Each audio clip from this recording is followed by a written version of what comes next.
This is the review of the easy questions from the test 3 review assignment. So I'm going to start off with question number 5. As always, I recommend that you do these easier questions first. You learn them, you practice them, and you master them. So let's look at question number 5. 3/7 times x equals 12. To get rid of the 3/7, it's currently being times by the x, so I would divide both sides by 3/7. I would put that in my calculator. 12 divided by 3 fractions 7 gives me 28. And that would be my answer, 28. X equals 28. Let's look at question number 6. So 6, I have t plus 6/7. And I want to get t by itself, so I'm going to subtract 6/7 from both sides. So 3 fraction 4 minus 6 fraction 7 gives me negative 3/28 is t. So that would be my answer. Let's move on to question number 8, where it talks about David, who wants to measure the diameter of his circular pool, but he does not have a tape measure long enough to reach across the pool. He measures around the pool edge and finds that it has a circumference of approximately 83 feet. Find the diameter. So his pool is round. If he measures around, that's 83 feet. He wants to know the distance across. So here's the formula. Circumference equals pi times diameter. We know the circumference is 83. We know what pi is. So to get diameter, we're going to divide both sides by pi. So the diameter would be 83 divided by, you should have a pi button somewhere on your calculator, and then equals. So rounded to the nearest whole, I get 26, and these are just plain old feet because they only go in one direction. Let's look at question number 9. Now it's a 2-step problem because I'm first going to need to subtract the 75 to get the x term isolated, and then I will divide by negative 6/7. So I subtract 75 first. I get negative 6/7 x equals negative 33 minus 75 is negative 108. Then I'm going to divide both sides by negative 6/7, and I'll get x equals negative 108 divided by negative 6 fraction 7 gives me 126. And there's my answer. Question number 15 is the one that talks about a triangle, and it says the sum of 3 interior angles of a triangle is 180. So if I had a triangle and I added the 3 inside angles, I would get 180. They tell me for one angle you get 90 and the remaining 2 are the same measure. So if one of them was 90 and these 2 were the same, then find the measures of the angles algebraically. But first they want you to give them an equation that would solve this. So we know that 180 would be the 90 degree plus the 2 unknowns, which I'll call x. So this would be what you would type in for the first part of the question. To find that unknown, you would solve for x. So you minus 90, you get 90 equals 2x, divide by 2, x is 45. And many of you were able to just figure that out intuitively, but you still needed to write that equation initially. All right, let's look at problem number 21. So we have probability, and they have a fair 12-sided die. So if the die has 12 sides, that means you could get 1, 2, 3, 4, 5, 6, 7, 8, 9, 10, 11, 12, right? Those are all the possible outcomes of rolling that die. They want to know the probability of getting a 7 or a 2. So I have 2 successes. 7 or 2 are both successes. That's 2 of them out of 12 total possible will give me 1/6 as a reduced fraction. So that would be my answer to that question. Let's look at number 22. They give me this spinner I have blue, red, yellow, blue. What's the probability of getting a yellow or a red? Well, I have a yellow here, I have a red here, I have a red here. So I have 3 successes out of 6 total, and that reduces to 1/2. Question 23 gives me a chart, and it wants to know the probability of drawing a lemon gumdrop. Well, I have 6 lemon gumdrops out of 20 total gumdrops, and this reduces to 3/10. If you weren't sure about the reducing, you could plug 6 fraction 20 into your calculator, and it will reduce it for you to 3/10.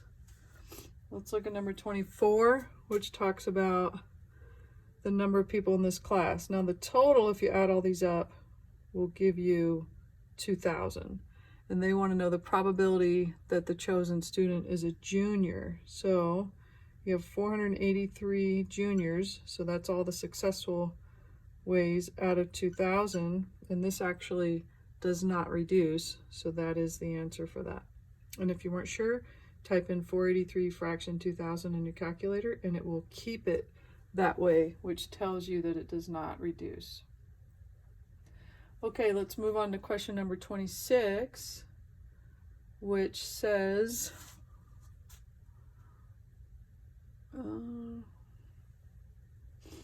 hold on.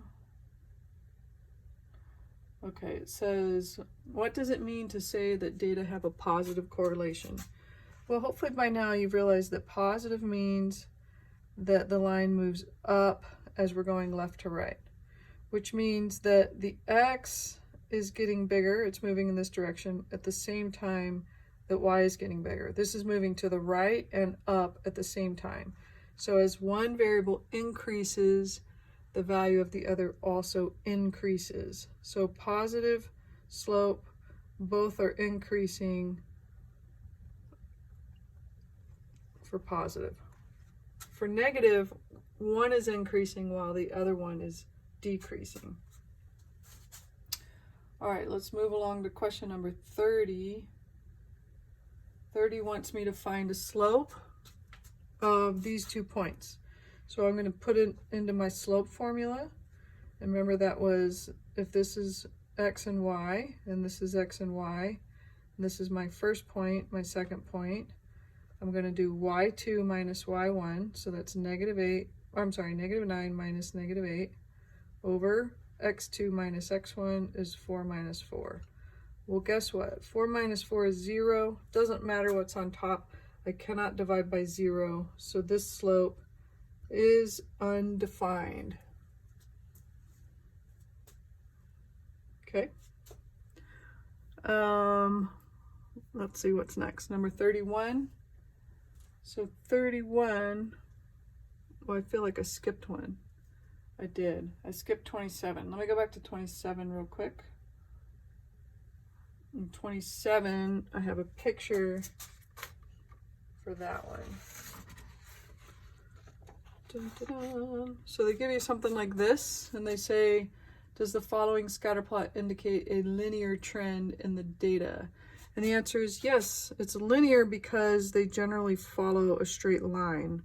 So the word linear implies a line, okay? And then it says, do the 2 variables have a positive or negative correlation? Well, they're going up as I move from left to right, so therefore it is positive. So yes, it is linear, and yes, it is positive. And that's it for that one. Okay, so I believe I missed another one. Did I miss number 20? Oh, I did 26, 27, 29. Let me look at 29.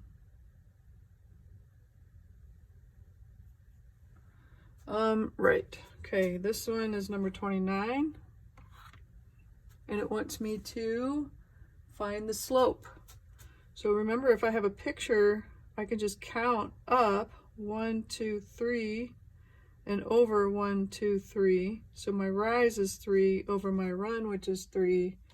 So my slope is 1 because 3 over 3 simplifies to 1. All right, let's look at number 32. 1, I think. Yeah, 31. I have a picture for that as well. So this is what mine look like, basically. No, sorry, that's the wrong one. This is what mine look like, although my printer cut off these numbers here. So they give you this and they want you to find the change. So tuition and fees at a private four-year college, or private four-year colleges, have been changing by how much per year over the past several years. So notice this goes from 1991, 1992. So basically,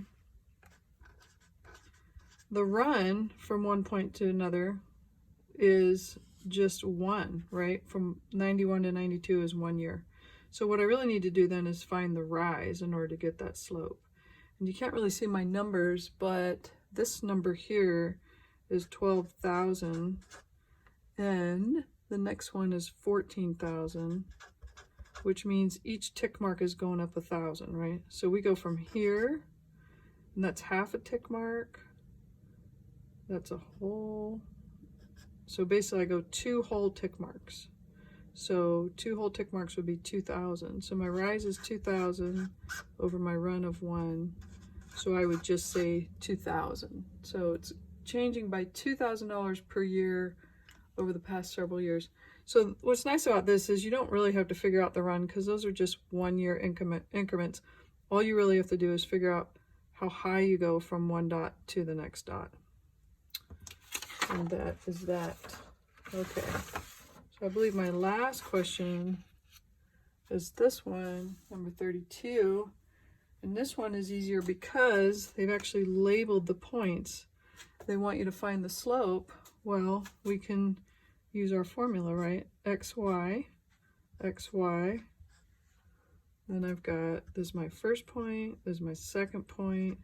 So Y2 is 2760 minus Y1 is 13,800 over X2, which is 6,000, minus X1, which is 30,000. So you plug all that into your calculator. They don't want a fraction, they want a decimal. So you don't have to put it in as a fraction, just put it in as divided by, and you'll get your decimal. Mine was 0.46. Then the weird part is the interpretation. Something to think about is when we're interpreting a slope, we always say y in terms of x, y in terms of x. So what is y in this case? Y is my cost. It's the up and down, so it's cost in terms of miles, because that's my x. So the cost will be the first word, miles will be the second, or the second part of the sentence. Now, are we increasing or decreasing? Well, this is a positive slope, so we're going to be increasing. So you can already eliminate 2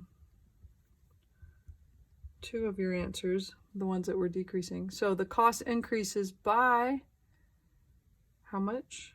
0.46, that was my slope, cents per mile. And that's it for the easy questions.